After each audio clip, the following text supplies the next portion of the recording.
ఏంటి లాభం అనేది. సో ఎంపీసీ తీసుకుంటే నువ్వు ఇంజనీరింగ్ వైపు వెళ్ళొచ్చు. ఫస్ట్ ఎంటర్ ఇంజనీరింగ్ వైపు వెళ్ళొచ్చు.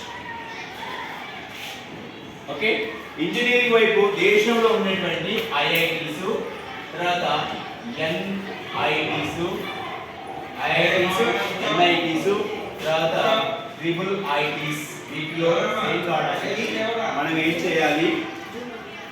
ఎంపీసీ తీసుకోవాలి. ఇంటర్లో ఎంపీసీ తీసుకోవాలి.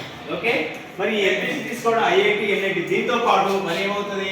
ఎంసెట్ ఉంటుంది కదా, ఎంసెట్ ఉంటుంది కదా, ఎంసెట్ లో కూడా ఎంసెట్ నుండి మనం ఏం చేసాం?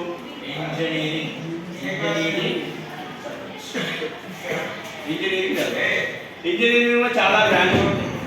కంప్యూటర్ సైన్స్ కావచ్చు, తర్వాత ఏఐ కావచ్చు, artificial intelligence, data engineering, next forensics engineering, ఇట్లా చాలా బ్రాంచెస్, కెమికల్ ఇంజనీరింగ్, తర్వాత మెటలర్జీ, సో మెనీ బ్రాంచెస్ ఉన్నాయి. మనకు నచ్చిన బ్రాంచెస్ మన ర్యాంక్ని బట్టి ఇవి దేశం మొత్తం మీద ఉంటాయి. ఐఐటి దేశం మొత్తం మీద ప్రతి రాష్ట్రానికి ఒక ఐఐటి ఉంటుంది, ప్రతి రాష్ట్రానికి ఒక ఎన్ఐటి. ఎన్ఐటిలో మనం జాయిన్ అయితే చదివిన తర్వాత క్యాంపస్ యొక్క ఇంటర్వ్యూస్ ఉంటాయి. 4 సంవత్సరాలు అయిపోతే 4 సంవత్సరాలు కాకుండా నేను వేరే కంపెనీ తీస్తాను. ప్రపంచం అంతా అంటే బాగా చదువుకుంటే నువ్వు ఇంటర్ తర్వాత ఎంపీసీ తర్వాత ఇవన్నీ రాలేదు. రాకపోతే నువ్వు ఏం చేయొచ్చు? డిగ్రీ చేయొచ్చు. ఏం చేయొచ్చు? డిగ్రీ చేయొచ్చు. దీనింటే ఎవరిని రాలేదు, నీకు ఏం చేయాలా? డిగ్రీ చేయాలి. డిగ్రీ చేసినావు అనుకో, డిగ్రీ నుండి ఏమేమి రాసుకోవచ్చు? ఇంకా డిగ్రీలో నువ్వు ఎన్నైనా రాసుకోవచ్చు. యూపీఎస్ రాసుకోవచ్చు, యూపీఎస్సీ యూనియన్ పబ్లిక్ సర్వీస్ రాసుకోవచ్చు, తర్వాత పిఎస్సి రాసుకోవచ్చు, తెలంగాణ పబ్లిక్ సర్వీస్ రాసుకోవచ్చు, ఇవన్నీ తర్వాత ఎస్ఐ రాసుకోవచ్చు. నెక్స్ట్ దీంట్లో గ్రూప్ 1 ఉంటుంది, గ్రూప్ 2 పోస్టులు ఉంటాయి, తర్వాత గ్రూప్ 3 ఉంటుంది, గ్రూప్ 3 ఉంటుంది, గ్రూప్ 4 ఉంటుంది. దీంతో పాటు ఏం కావచ్చు? బీఈడి చేసుకుంటే టీచర్ కావచ్చు. బీఈడి చేసుకుంటే కావచ్చు టీచర్ కావచ్చు. ఇది తర్వాత కాంపిటీషన్ ఎగ్జామ్స్ కూడా రాసుకోవచ్చు. కాంపిటీషన్ ఎగ్జామ్స్ ఏంటి? బ్యాంక్ పిఓస్ రావచ్చు. బ్యాంక్ ఉంటుంది కదా, బ్యాంక్ పిఓస్ రాసుకోవచ్చు. తర్వాత ఎస్ఎస్సి అంటారు, ఎస్ఎస్సి కూడా రాసుకోవచ్చు. అంటే మన ఎస్ఎస్సి కాదు, మన ఎస్ఎస్సి కాదు, ఎస్ఎస్సి అంటే దీంట్లో కరెక్ట్ జాబులు ఉంటాయి. అదేవిధంగా డిఫెన్స్ అకాడమీ, ఎన్డీఏ అవ్వచ్చు, ఎన్డీఏ నేషనల్ డిఫెన్స్ అకాడమీ అవ్వచ్చు. నేషనల్ డిఫెన్స్ అకాడమీలో మనం ఎయిర్ ఫోర్స్ ఉండొచ్చు, తర్వాత ఏంటి ఎయిర్ ఫోర్స్, నావీ ఉండొచ్చు, నావీ నెక్స్ట్ ఏమో ఉండొచ్చు, మిలిటరీ ఉండొచ్చు, ఏంటి ఆర్మీ, ఆర్మీలో ఇలా వెళ్ళొచ్చు. ఓకే, ఇది ఈ స్ట్రీమ్ అంతా కూడా ఏంటి? ఎంపీసీ.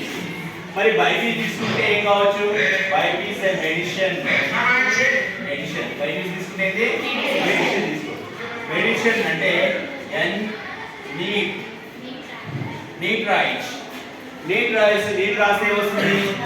నీట్ రాస్తే all Indian medical services, AIIMS ఉంటాయి, ఎయిమ్స్ ఢిల్లీ అట్లాంటి దాంట్లో ఉంటాయి, ఆల్ ఇండియన్ మెడికల్ సర్వీసెస్ ఉంటాయి. దాంట్లో మనము సీట్ పొందవచ్చు. దీంట్లో సీట్ రాకపోతే మన స్టేట్లో తెలంగాణ స్టేట్లో మనకు కూడా మెడికల్ సీట్లు ఉన్నాయి. దాదాపు అన్ని గవర్నమెంట్ అన్ని జిల్లాలో ఉన్నాయి. అంటే నువ్వు డాక్టర్ కావాలంటే ఏం తీసుకోవాలి? డాక్టర్ కాలేదు, మనం ఏం రాసుకోవచ్చు? ఎంసెట్ రాసుకోవచ్చు. ఎంసెట్ నుండి మనకి ఏమొస్తుంది? అగ్రికల్చర్ వస్తుంది. ఏమొస్తుంది? అగ్రికల్చర్, వెటర్నరీ వస్తుంది. వెటర్నరీ వస్తుంది. అంటే అగ్రికల్చర్ ఈవో కావచ్చు. తర్వాత ఏంటి? వెటర్నరీ డాక్టర్ కావచ్చు. మన ఊళ్ళో వెటర్నరీ డాక్టర్ ఉంటారు, వెటర్నరీ డాక్టర్ కావచ్చు. తర్వాత ఫుడ్ ఇన్స్పెక్టర్స్ కావచ్చు, ఇన్స్పెక్టర్స్ ఉంటాయి, ఫుడ్ ఇన్స్పెక్టర్స్ కావచ్చు. లేదా డ్రగ్స్ ఇన్స్పెక్టర్ కావచ్చు. డ్రగ్స్ ఉంటాయి కదా, డ్రగ్ ఇన్స్పెక్టర్, ఫుడ్ ఇన్స్పెక్టర్ కావచ్చు. మళ్ళీ సేమ్ వే మళ్ళీ మనం ఏం చేయొచ్చు? డిగ్రీ రాసుకోవచ్చు. డిగ్రీ రాసుకోవచ్చు కదా. దీంతో ఇవి రాకపోతే ఏం చేయాలి? డిగ్రీ రాదు. డిగ్రీ అంటే మళ్ళీ ఇవన్నీ రాసుకోవచ్చు. ఇవన్నీ డిగ్రీ ఇవన్నీ ఎంసెట్ ఇవి రాలేదనుకో మళ్ళీ ఏం చేస్తాం? డిగ్రీ పోతుంది. డిగ్రీ పోతే మళ్ళీ ఇవన్నీ రాయాలి. యూపీఎస్ రాయొచ్చు, యూనియన్ పబ్లిక్ సర్వీస్ కమిషన్, దాంట్లో రాస్తే మనం ఐఏఎస్ ఐపీఎస్ కావచ్చు, ఐఏఎస్ ఐపీఎస్ కావచ్చు. తర్వాత టీపీఎస్ రాస్తే డిప్యూటీ కలెక్టర్స్ కావచ్చు, తర్వాత ఆర్టీఓ కావచ్చు, ఎస్టీఓ కావచ్చు. ఇవన్నీ జాబ్స్ దీంట్లో ఉంటాయి. సో ఇవన్నీ బ్యాంక్ పిఓస్ మీరు కూడా రాసు, బ్యాంక్ పిఓ రావచ్చు, టీచర్ కావచ్చు, అన్నీ. సో మెయిన్ ఏంటంటే ఎంపీసీ తీసుకున్నాడు డ్రగ్ ఇన్స్పెక్టర్ కాడు, ఎంపీసీ తీసుకున్నాడు అగ్రికల్చర్ ప్రొఫెసర్ కాడు, ఎంపీసీ తీసుకున్నాడు ఇంజనీరింగ్ డాక్టర్ కాడు. ఓకే, సో ఇది సపరేట్. డిగ్రీ చేసాక మనం డిగ్రీ తర్వాత ఎంఎస్సీ చేసుకోవచ్చు. బయోటెక్నాలజీ ఉంటుంది, బయోమెడిసిన్ ఉంటుంది, బయోకెమిస్ట్రీ ఉంటుంది. దానికి సంబంధించిన ఏంటంటే ఫ్యూచర్లో మనం చదువుకోవచ్చు. ఓకే, తర్వాత ఎంఈసి. ఎంఈసి తీసుకుంటే చార్టెడ్ అకౌంట్ కావచ్చు. చార్టెడ్ అకౌంట్స్, చార్టెడ్ అకౌంట్స్ అంటే ప్రతి కంపెనీకి ఒక చార్టెడ్ అకౌంట్ ఉంటుంది. సో దాదాపు నెలకు 3 లక్షలు 4 లక్షలు మన కంపెనీలో ఆడిట్ చేసే వాళ్ళు కదా, ఆడిటర్స్ ఇవి. సో మనము ఇద్దరు తర్వాత సిఏ చార్టెడ్ అకౌంట్ చేసుకోవచ్చు. ఇది కూడా చార్టెడ్ అకౌంట్కే వస్తుంది. ఇది కూడా చార్టెడ్ అకౌంట్కే వస్తుంది. సో తర్వాత ఇవి చదివిన తర్వాత అన్ని ఈ ఇంటర్ పాస్ అయిన తర్వాత మనం ఏం చేసుకోవచ్చు? కానిస్టేబుల్ ప్రిపేర్ కావచ్చు.